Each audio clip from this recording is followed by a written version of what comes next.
You know what's interesting? Most folks would never think to question kindness. It's like questioning sunshine or clean water. But I'm here today to tell you something that might shake up your thinking a bit. Sometimes too much of a good thing can actually hold you back. And yes, that includes kindness. Now, don't get me wrong. Kindness is wonderful. It's one of those things that makes life worth living. But like anything else in life, it needs balance. It needs wisdom behind it. Otherwise, that very kindness can become the chain that keeps you from reaching your full potential. I've watched people for decades now, studied success and failure, and I noticed something fascinating. Some of the kindest people I know are also the ones struggling the most in life. Not because kindness is bad, but because they've never learned to balance kindness with personal strength. That's what we're going to talk about today.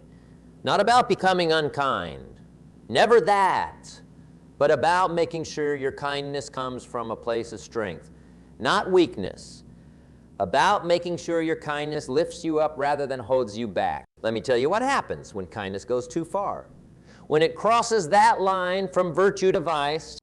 You see, when you're too kind, when you say yes to everyone, when you put everyone else first all the time, you send a message to yourself and to the world.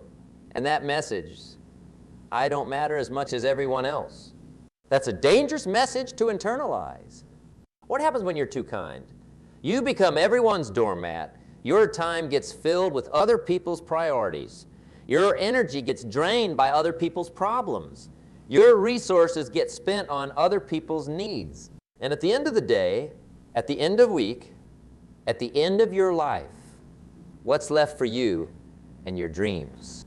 I've seen it time and again.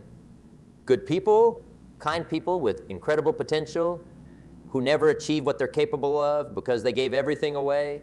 They had the talent, they had the intelligence, they had the opportunity, but they lacked the boundaries that would protect their dreams. Think about it. When someone asks for your help, what's your automatic response? For many, it's an immediate yes. You don't even think about it. You don't consider your own schedule, your own needs, your own goals. You just say yes because you've been taught. That's what good people do. But what if that automatic yes is the very thing sabotaging your future? What if that habit of always putting yourself last is why you're not where you want to be? Now, here's something crucial to understand.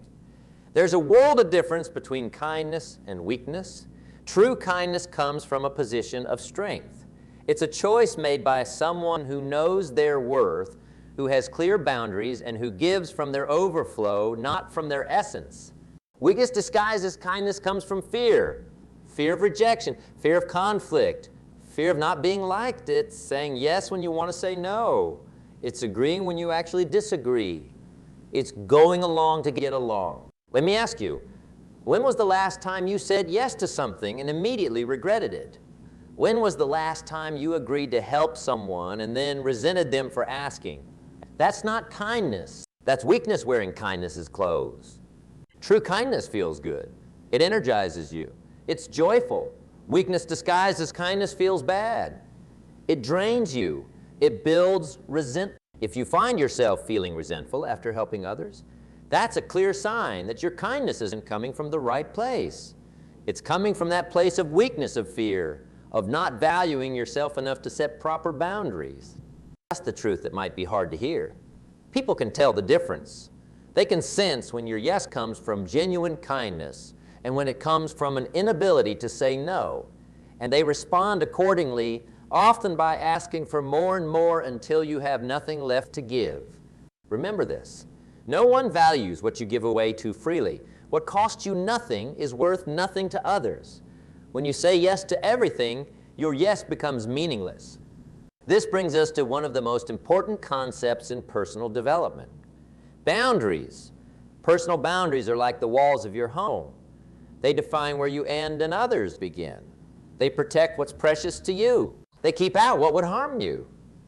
Without strong, clear boundaries, you're like a house with no walls, exposed to every passing storm, vulnerable to anyone who wants to walk through. Many kind people have weak boundaries or no boundaries at all. They believe setting boundaries is selfish, that it goes against being kind.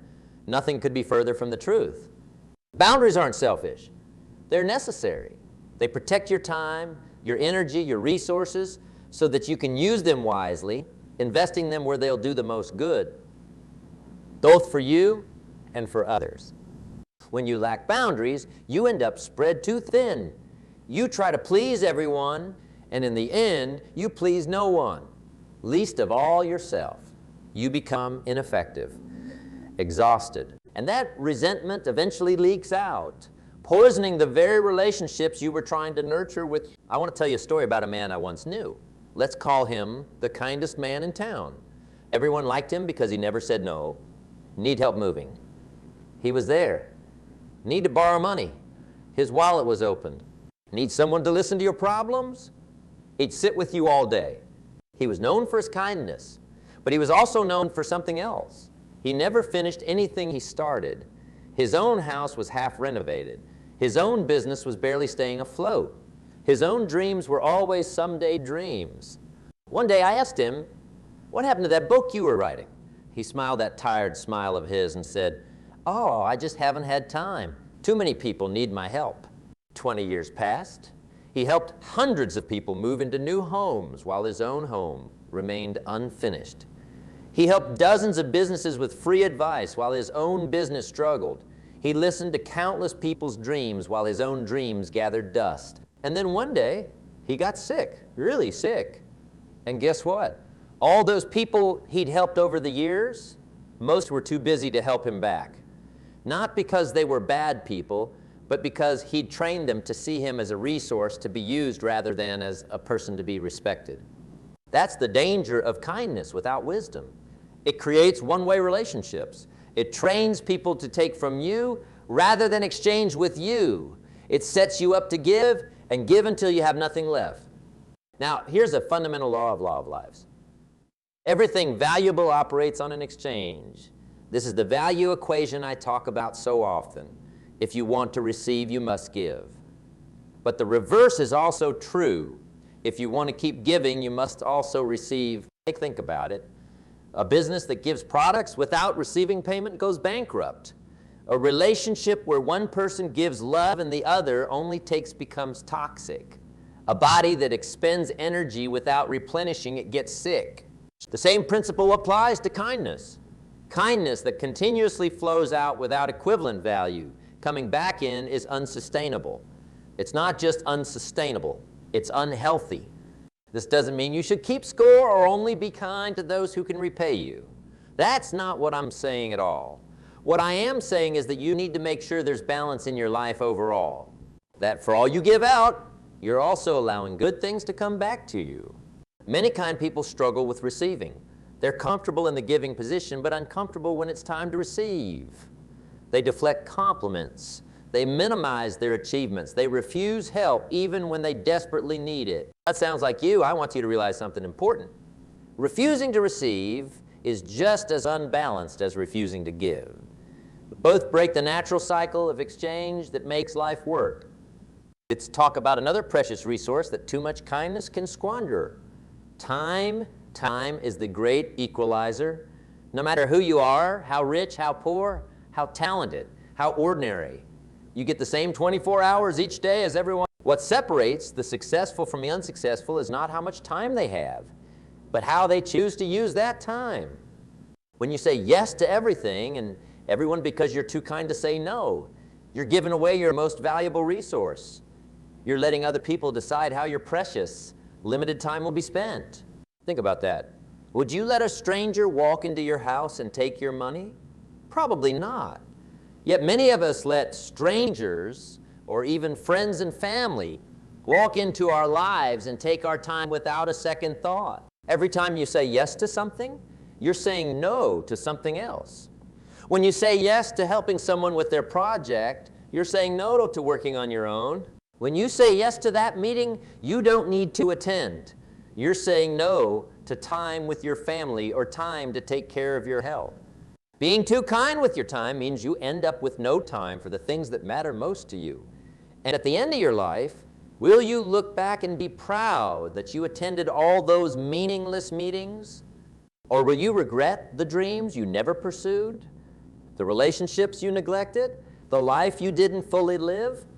This is why learning to say no is one of the kindest things you can do for yourself and ultimately for others too.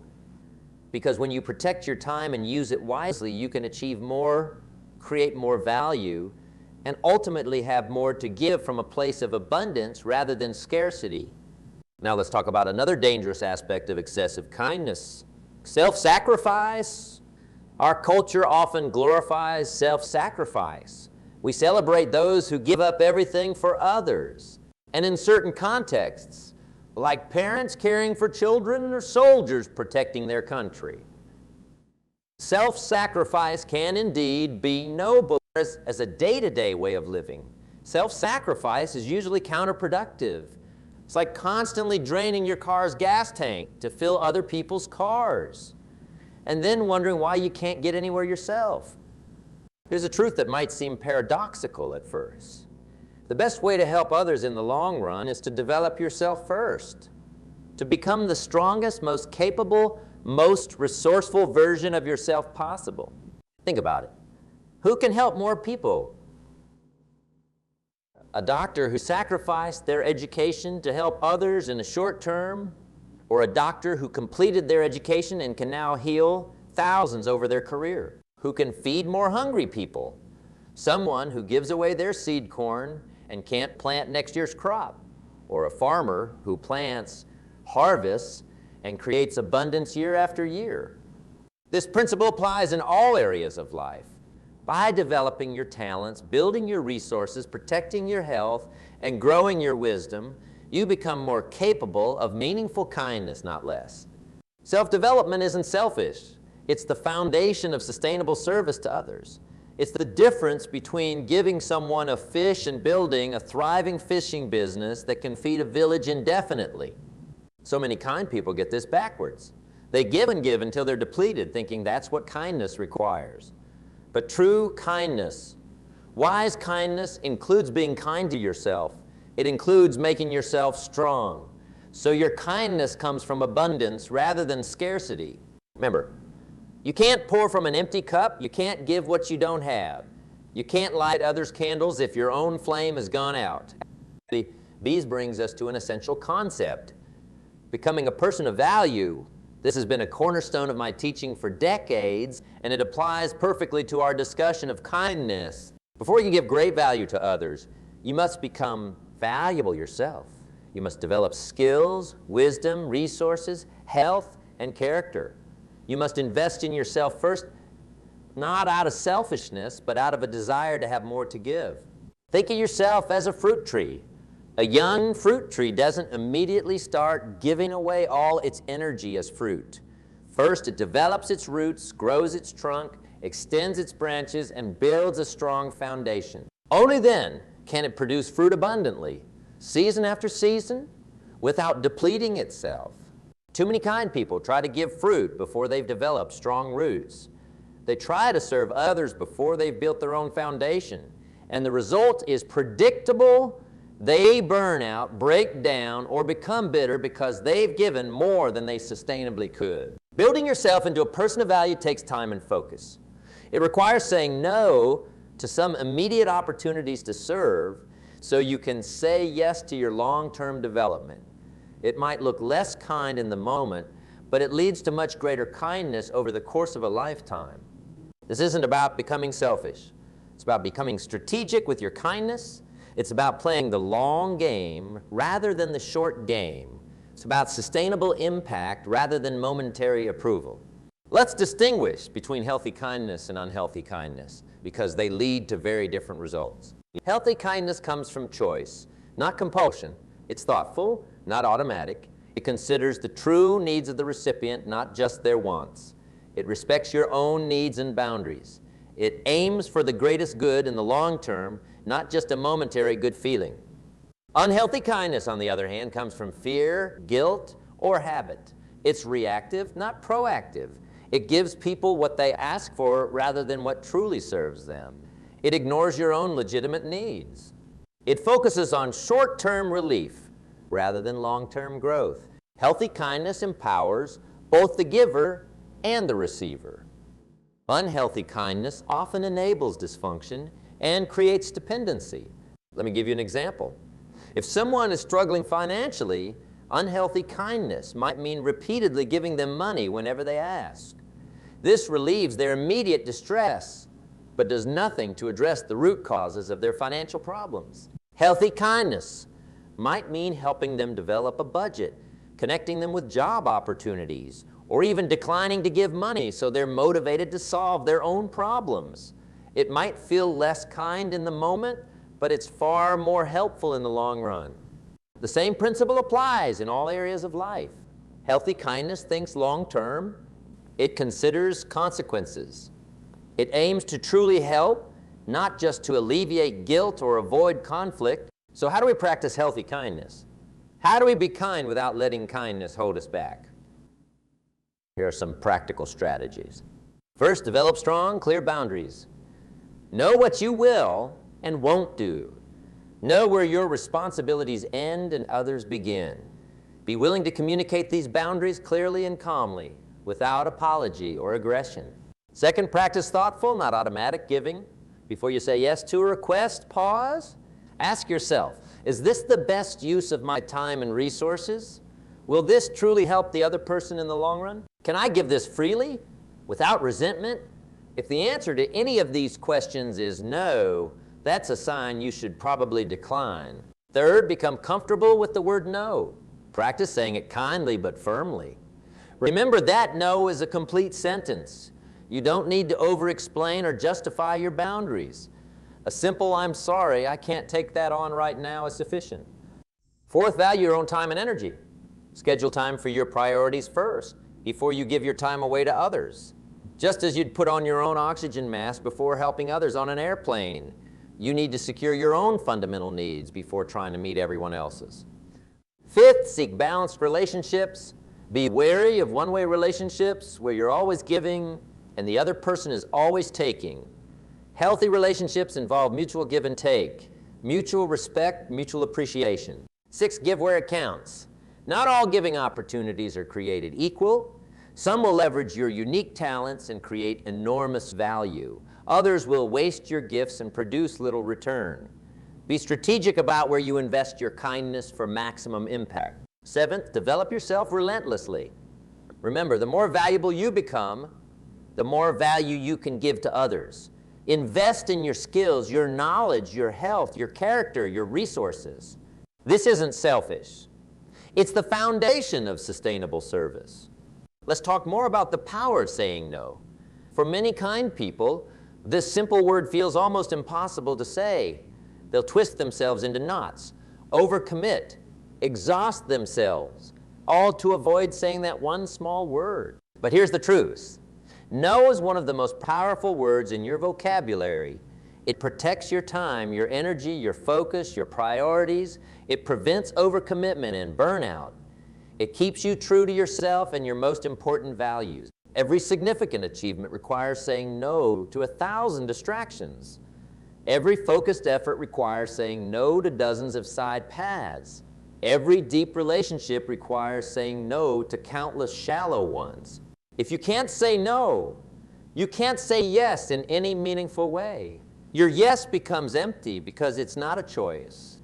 It's just your default response to everything. Learning to say no kindly but firmly is a skill that takes practice. It might feel uncomfortable at first, especially if you've built your identity around always saying yes. But with time, it gets easier. And the results? More energy, more focus, more achievement, more meaningful impact. Make it well worth the initial discomfort. When you're considering whether to say yes or no to a request, ask yourself these questions. Does this align with my values and priorities? Do I have the time and energy to do this well? Will saying yes to this mean saying no to something more important? Will I feel resentful if I agree to this? These questions can help you make more conscious choices about where you invest your kindness, rather than scattering it indiscriminately. Now let's talk about building strength alongside kindness, because that's really what this is all about. Not becoming less kind, but becoming more strong. Strength and kindness are not opposites. In fact, they enhance each other. Kindness without strength becomes weakness. Strength without kindness becomes harshness. The ideal is to develop both, to be both strong and kind. What does strength look like? It looks like clear boundaries. It looks like the courage to face conflict when necessary. It looks like the discipline to do what's right, not just what's easy or approved of. It looks like the confidence to stand your ground when needed. It looks like the wisdom to think long-term, not just short-term. Building these qualities doesn't happen overnight. It's a process, a practice, a daily choice to value truth alongside harmony, to value effectiveness alongside agreeableness, to value real help alongside momentary comfort. As you develop these qualities of strength, your kindness becomes more powerful, more impactful, more transformative. You become the kind of person who doesn't just make others feel good temporarily, but who helps them become better permanently. That's the difference between weak kindness and strong kindness. Weak kindness makes people feel good, but keeps them dependent. Strong kindness might be challenging in the moment, but helps people grow and become more capable. Which kind of kindness do you want to embody? Which kind of kindness will create the legacy you want to leave? Now, I want to challenge you. Over the next week, pay attention to your automatic yes responses. Notice when you agree to things out of habit or fear rather than genuine desire. Notice when you put your own legitimate needs last. Notice when you feel resentment creeping in after helping someone. These are all signs that your kindness might be coming from weakness rather than strength. There are opportunities to practice a new way of being kind, but also strong, generous, but also boundaried, helpful, but also discerning. Try saying no to one request that doesn't align with your priorities. Notice how it feels. Notice the consequences. Was it as bad as you feared? Probably not. In fact, you might find that people respect you more, not less, when you demonstrate that you value your time and energy. Try scheduling time for your own priorities first, before responding to others' requests. See how much more you accomplish when you protect your most important work. Try giving help that truly serves others' long-term good, even if it's not exactly what they're asking for. Notice the difference between enabling dependency and empowering capability. These small shifts can start to transform your relationship with kindness. They can help you move from weak kindness that holds you back to strong kindness that propels both you and others forward. Remember, your life is your own. Your time is limited. Your energy is precious. Your talents are unique. Yes, be kind, but be kind in a way that honors these truths rather than ignoring them. Be kind in a way that's sustainable, not depleting. Be kind in a way that's wise, not naive. Be kind in a way that elevates you and others rather than diminishing you both. The world doesn't need more doormats. It needs more strong, capable, resourceful people who can make a real difference. It needs people who are both kind and effective, both generous and boundaried, both helpful and wise. You can be that person. You can practice that higher form of kindness that doesn't hold you back, but rather propels you forward. That doesn't diminish your light, but rather magnifies it so it shines farther and helps more people. This is the great balance we all must find in life, the balance between giving and receiving, between helping others and developing ourselves, between sacrifice and self-care, between kindness and strength. Find that balance, and you'll discover a whole new level of impact and fulfillment. You'll become not just a kind person, but a truly effective force for good in the world. And isn't that what kindness is really all about in the end? Not just feeling good or looking good, but doing good, real, substantial, lasting good that makes a genuine difference. So go out there and be kind, but be strong in your kindness. Be wise in your kindness. Be strategic in your kindness. Put boundaries around your kindness so it becomes more powerful, not less. Your time matters. Your dreams matter. Your needs matter. And when you honor these truths alongside your desire to help others, you'll find that sweet spot where kindness and effectiveness meet, where generosity and achievement aren't opponents, but partners in creating the life and impact you were born for. Let me leave you with this final thought. The greatest gift you can give to the world isn't unlimited access to your time and energy. It's the fully developed version of yourself, someone who has built strength alongside kindness, wisdom alongside generosity. You see, most people never reach their potential because they're too busy responding to everyone else's needs. They scatter their energy so widely that they never focus it enough to create something truly meaningful. Don't make that mistake. Your kindness matters. It makes a difference. But how you express that kindness, that's what determines whether it lifts you up or holds you back. Kindness with boundaries is powerful. Kindness with discernment is wise. Kindness with self-respect is sustainable. That's the kind of kindness I'm challenging you to develop. Start asking yourself better questions. Not just how can I help, but how can I help in a way that honors my own path too? Not just what do others need, but what does the world need that my unique gifts can provide? Not just how can I be nice, but how can I create real value? These questions will guide you toward a higher form of kindness, a form that doesn't require self-erasure, a form that combines compassion with strength, giving with growth. Remember, you're not on this earth just to make other people comfortable.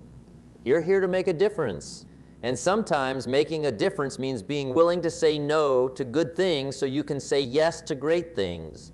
It means being willing to disappoint people in the short term so you can serve them better in the long term. The world is full of people who will take everything you're willing to give, who will use your kindness for their convenience, who will happily let you sacrifice your dreams for their comfort. Don't resent them for it. That's human nature. But don't enable it either. Instead, decide today to practice kindness from a position of strength, to give because you choose to, not because you're afraid not to help in ways that truly serve, not just ways that temporarily please. This shift, Eber, from weak kindness to strong kindness will transform not just your results, but also your relationships. People actually respect boundaries. They value what costs something. They appreciate help that comes freely, not reluctantly. So go forward with both kindness and courage. Be generous, but also be wise. Care for others, but also care for yourself. Give abundantly, but also receive gratefully. And find that balance.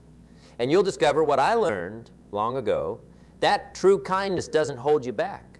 It propels you forward, but only when it's paired with the strength to stand your ground, the wisdom to choose your battles, and the courage to sometimes put yourself first. That's how you turn kindness from a chain into a wing. That's how you ensure that your goodness becomes your strength, not your limitation.